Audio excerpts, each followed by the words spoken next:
പഞ്ചായത്ത് തെരഞ്ഞെടുപ്പിൽ കള്ളവോട്ട് ചെയ്തവരുടെ പേരിൽ നടപടി വേണമെന്നും തെരഞ്ഞെടുപ്പ് ഫലം റദ്ദാക്കണമെന്നും ആവശ്യപ്പെട്ട LDF സ്ഥാനാർത്ഥി തെരഞ്ഞെടുപ്പ് കമ്മീഷന് ഉൾപ്പെടെ പരാതി നൽകി.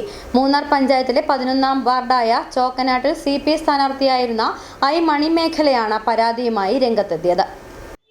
വാർഡിൽ 8 പേർ കള്ളവോട്ട് ചെയ്തുവെന്നും ഇതാണ് തന്റെ പരാജയത്തിന് കാരണമെന്നുമാണ് മണിമേഖലയുടെ പരാതി. UDF സ്ഥാനാർത്ഥിയായി മത്സരിച്ച കോൺഗ്രസിലെ മണിമൊഴിക്ക് 594 വോട്ടും മണിമേഖലയ്ക്ക് 586 വോട്ടും BJP സ്ഥാനാർത്ഥിയായിരുന്ന രാജേശ്വരി 16 വോട്ടുകളുമാണ് ലഭിച്ചത്. 8 വോട്ടുകൾക്ക് കോൺഗ്രസിലെ മണിമൊഴി വിജയിക്കുകയായിരുന്നു.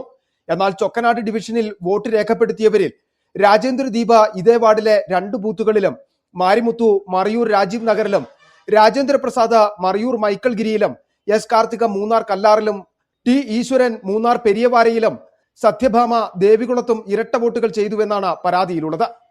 LDF സ്ഥാനാർത്ഥിക്ക് മത്സരിച്ചിട്ട് ഞാൻ 8 വോട്ടിന് പരാജയപ്പെട്ടപ്പോൾ എനിക്ക് നല്ല ഉറപ്പുണ്ടായിരുന്നു ഞാൻ ജയിക്കും തന്നെയാണ് വിശ്വസിച്ചിരുന്നത്.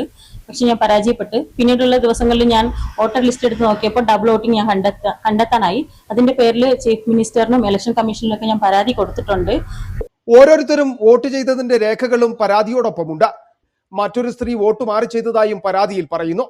ഇതാണ് തന്റെ പരാജയത്തിന് കാരണമെന്നും ഇവർക്കെതിരെ നടപടിയെടുക്കണമെന്നും തെരഞ്ഞെടുപ്പ് ഫലം റദ്ദു ചെയ്യണമെന്നുമാണ് പരാതിയിലുള്ളത്.